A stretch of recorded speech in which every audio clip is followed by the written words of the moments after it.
Right, ladies and gentlemen, I have a very, very special person with me, the Pakistani coach. Let's get his view on how Pakistan is doing.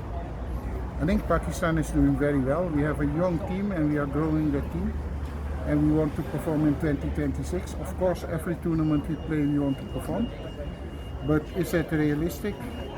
I don't think so, because we just start and it takes time to get there. Look at the fitness of Australia, we cannot match it. What's the hardship that you're facing in Pakistan at the moment? The biggest hardship is that there's no coaching structure. And if there's no coaching structure, the people on grassroots level don't know about modern hockey.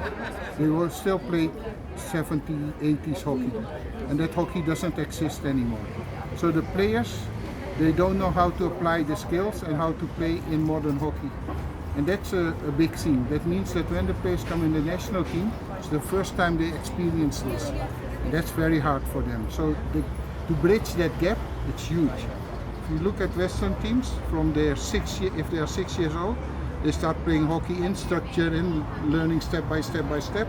When they are 18, they have all knowledge, technically, tactically, physically, mental, social. They played many youth international games.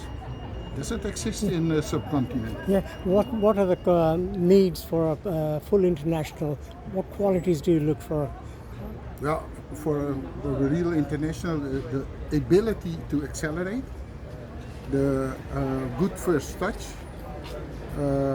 quick decision making, very strong in dealing with disappointments, and willing to sacrifice for the team. Those 5 issues, if one player has that, he's my king. Yeah.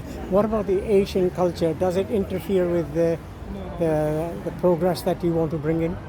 Yes, it does, because in Asia, all credits goes to the goal scorer, and it's all about touching. It's about running. As soon as someone gets a ball, he gets the order from the whole stadium to run. So passing is not rewarded.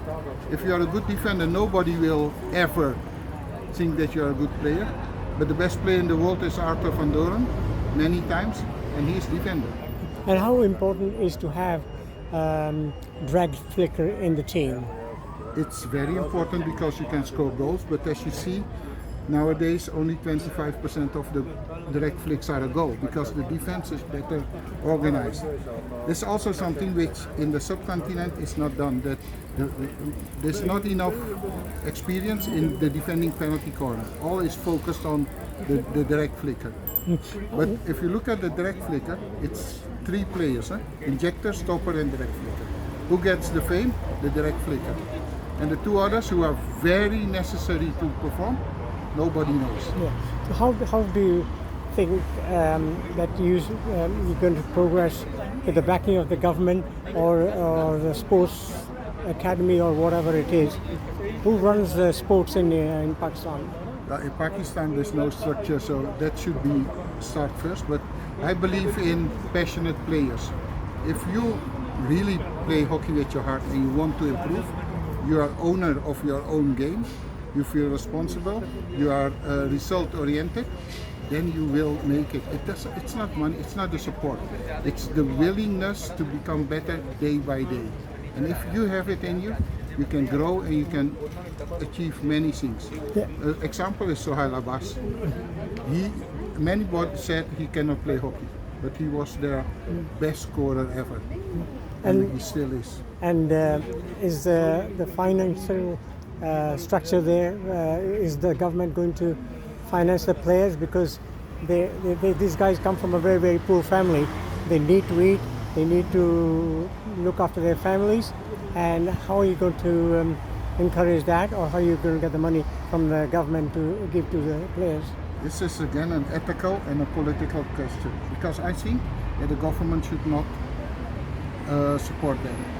What we need to do is to educate young players and make sure that they are well educated, and when after their career they can find a good job because of their competencies. Now we make them, they depend on hockey. So after they finish the hockey, you can't pay them lifelong anymore. Times are changing. So we need to educate them But at the same time, we need to make sure that those who didn't have that education, that we support them anyway.